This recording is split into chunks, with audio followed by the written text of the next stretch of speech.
India is under a lot of pressure to respond to China after a border clash high in the Himalayas left 20 Indian soldiers dead, an expert on Chinese defense and foreign policy told CNBC.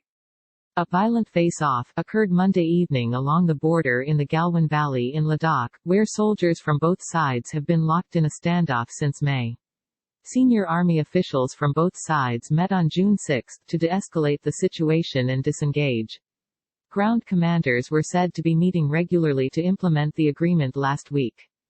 I think India is under tremendous pressure, and you heard Prime Minister Narendra Modi's comments about these casualties will not go in vain, Jingdong Yuan, an associate professor at the University of Sydney, told CNBC's Squawk Box Asia on Thursday. India is building a strategic road through the valley and connecting the region to an airstrip, the Associated Press reported, a move China opposes. Monday's clash was the first time in more than 40 years when a border face-off led to casualties. China has not disclosed how many casualties it suffered as a result of the brawl. In a televised address on Wednesday, India's Prime Minister expressed his condolences for the slain soldiers.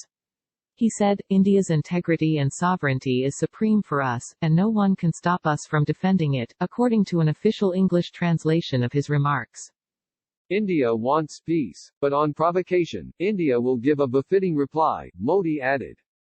Analysts have said the chances of a war breaking out between India and China are unlikely.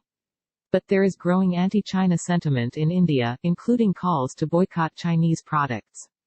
Local media reports said that Chinese nationals living in the South Asian country are also worried about backlash. Yuan explained that both sides recognize that further escalation involving weapons could very much rapidly escalate to a larger scale of military confrontation, if they cannot control or defuse the tension. Given that these are two nuclear-armed states, the risk couldn't be more severe, Yuan said.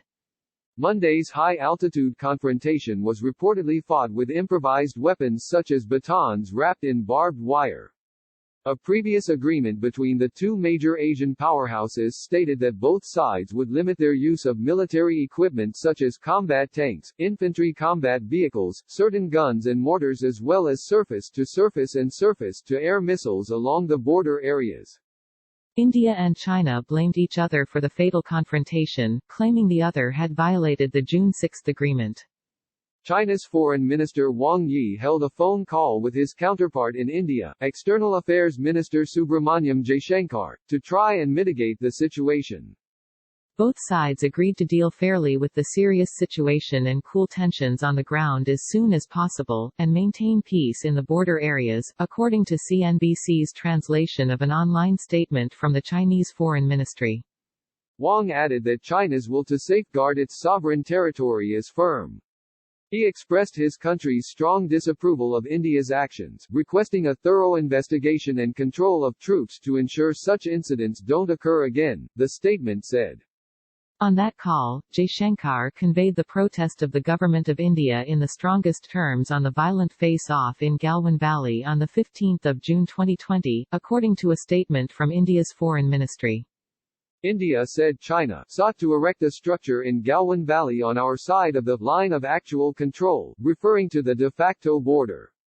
It said when a dispute arose, the Chinese side took premeditated and planned action that was directly responsible for the resulting violence and casualties. Still, India said it was agreed that neither side would take any action to escalate matters and would ensure peace per bilateral agreements and protocol. University of Sydney's Yuan added that it is unlikely that a third party, like the United States, would be called in to mediate, as both India and China have the mechanisms in place to de-escalate the situation on their own and assess what went wrong. CNBC's Evelyn Cheng contributed to this report.